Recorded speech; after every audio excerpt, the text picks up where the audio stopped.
Նինոց-Մինդայի շրջանում վերջին տարիներին արագորեն տարածվում է սոսնակը, որը շատերն անվանում են նաև բոլշևիկ։ Այն արագ աճող բույս է և հատկապես ակտիվորեն զարգանում է ուշ գարնանից մինչև ամառվա վերջ՝ հունիսից-օգոստոս ամիսներին։ Առաջին հայացքից այն կարող է գեղեցիկ և տպավորիչ թվալ, սակայն իրականում լուրջ վտանգ է ներկայացնում մարդկանց համար։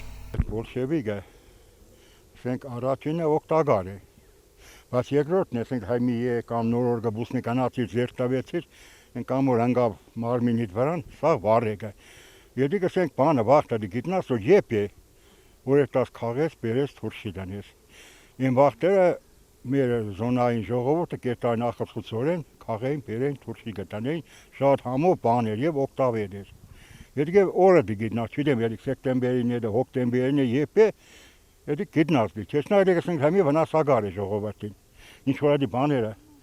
Աշունը չեկա ծմեր եկավ ինչ որ ցեն, այդ ծառները նոր գտապի, եթե վնասագար է ժողովրդին, թույնավոր նյութ է, կամ եկեմ կանել է բան ծառին տակը բան գծախ է թութ։ Ստիրեն հասկացնեմ որ չի կարելի, տեսեք թափավ թութի վրան, դու գլասնես ժողովուրդը կտանի, մեր ժողովուրդն ეხասյատնունի չեն լավալ, նաս լավացի համը կորիգը, այդ մանկուդեն թույնավորվին գը, երևեցեն ժողովուրդը թույնավորվի գը։ Տեր չկա, տեր եղնող չկա, տեր։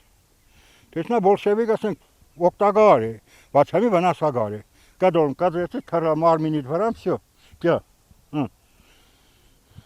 Սոսնակի հիմնական վտանգը նրա հյութն է։ Եթե այն դիպչի մաշկին, ապա արևի ուլտրամանուշակագույն ճառագայթների ազդեցության տակ կարող է առաջացնել ծանր այրվածքներ, ցավոտ բշտիկներ և մաշկի երկարատև վնասվածքներ։ Վտանգի տակ են հատկապես երեխաները, զբոսաշրջիկները և նրանք, ովքեր աշխատում են դաշտերում կամ օդարկներում, չիմանալով բույսի վտանգավոր հատկությունների մասին։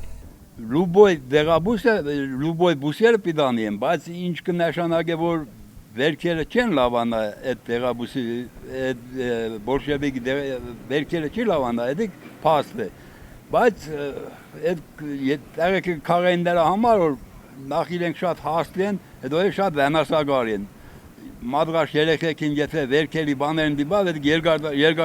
երկար ժամանակով չի լավանա։ Բայց ինչ կնշանակե որ Սավսեմ անպետ բան է, ոչ, ես դրա համար համամիտ չեմ դեզ հետ, որովհետև բանության մեջ չկա այդպիսի բույս, որ անպետք է լինի։ Թեև սոսնակը արտաքինից կարող է անվնաս թվալ, դրա հետ շփումը կարող է լուրջ հետևանքներ ունենալ։ Այդ պատճառով կարևոր է ճանաչել այս բույսը, խուսափել դրա դիպչելուց և դրա վտանգների մասին տեղեկացնել նաև մյուսներին։ Մասնագետները նշում են, որ զգոնությունն ու իրազեկվածությունը լավագույն միջոցներն են սոսնակի պատճառով հնարավոր վնասվածքներից խուսափելու համար։